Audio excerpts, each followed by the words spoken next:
If you have a Lenovo Yoga 2, you may be one of the many people who are complaining that the fan is really loud. It makes this kind of a sound.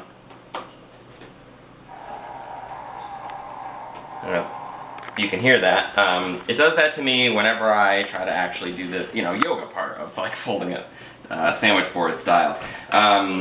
Some people online recommended putting foam in between the fan. I tried that and it worked for about a week and then stopped. And if you're like me, you don't really want to go through the horrible Lenovo process, the customer service process. You look on their website, they don't even have a phone number. It's really hard to submit a warranty claim. The fan is really easy to replace. I already took the liberty of taking the screws out of the back here. You can see I have my twisted and read the dock sticker already on the Yoga. I hope you do too. But here's the machine. So here's the screen part. Here's the back. I took the screws out. I'm going to lift it.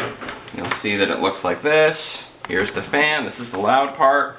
There are 3 screws here. Okay, I already unscrewed those. I'm going to take this out. Now the machine's on right now. You may want to turn yours off. I tend to work on computers while they're on if I'm doing something like a fan replacement because it's easier for me to tell that it was successful. I plug it in and the fan comes on.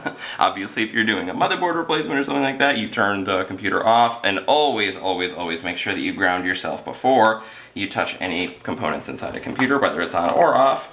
I took that fan out. I'm going to plug this. This is the replacement. I got it for 20 bucks on eBay. You can see it's a little bit different, and it looks to me like it's maybe some higher quality manufacturing. This is like aluminum here, where this is all plastic.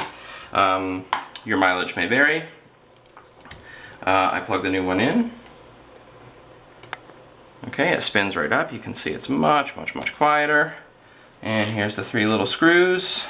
And we'll screw these in.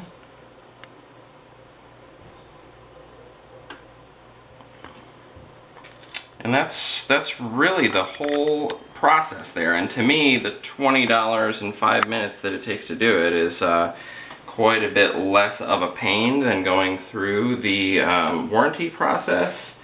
I was a little disappointed when I went to Lenovo.com because I thought, like from the old IBM days, that they'd still have a phone number that you can call. But sadly they don't. And there's not even really like a way you can easily email to describe the problem on their US site. And I tried on the UK site and that got bounced.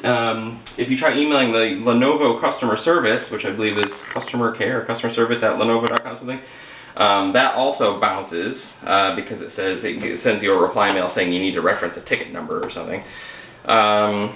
And the form that you have to fill out is kind of weird. Like you fill it out and you put in the serial number and it says yes under warranty, and then you try to proceed and it takes you to another page with another form, and it wasn't clear to me if I proceeded to fill out that form if it was actually going to take me to the RMA process. I was already half an hour in or thereabouts and I thought, let's just go over to eBay and see how expensive this thing actually is. And when I saw it was only 20 bucks, and it looks like a higher quality part, and I won't have to send my whole laptop in, which I imagine is what Lenovo probably will make me do, I thought, well, this is probably an easier way out for people that have this problem. So here you can see it's nice and quiet. I haven't screwed the back in, so I'm not going to play with it too much, but I just screwed one in, and now I'll put the rest of the screws in the back. One other thing I did, the screws in the back are normally a Torx T4, I believe it was, I don't remember the size. I went to the hardware store and just got regular Phillips screws. It cost me like $1.10 to replace the entire lot of them. And that way I just need a little Phillips screwdriver, which will make it easier for any other maintenance I might need to do, cleaning, changing the RAM, anything. So yeah, that's basically the whole bit. I hope that you feel empowered to do likewise if you have a loud fan on a Lenovo Yoga 2. Thanks for watching.